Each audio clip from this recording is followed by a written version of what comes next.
Hello दोस्तों, आप कैसे हो? मुझे आशा है कि आप पूरी तरह से अच्छा हो। आज हम एक छोटा सा इन्वर्टर बनाएंगे। तो चलिए इस वीडियो को शुरू करते हैं। सबसे पहले एक ट्रांसफार्मर का कोर चाहिए, एक D882 ट्रांजिस्टर चाहिए, एक 33 ओहम रेजिस्टेंस चाहिए, 36 और 28 SWG कॉपर वायर चाहिए,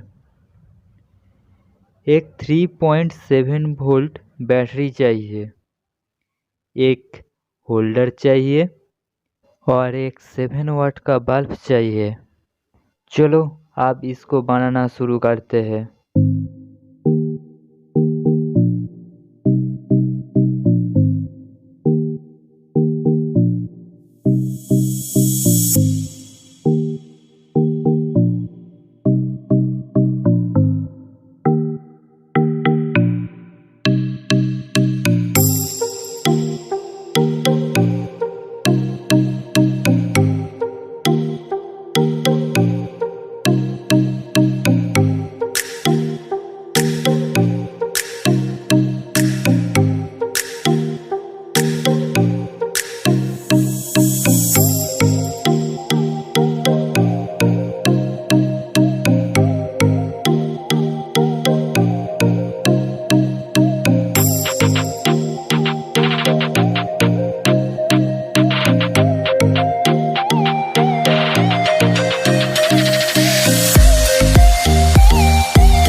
इस इन्वर्टर पूरी तरह से तैयार है।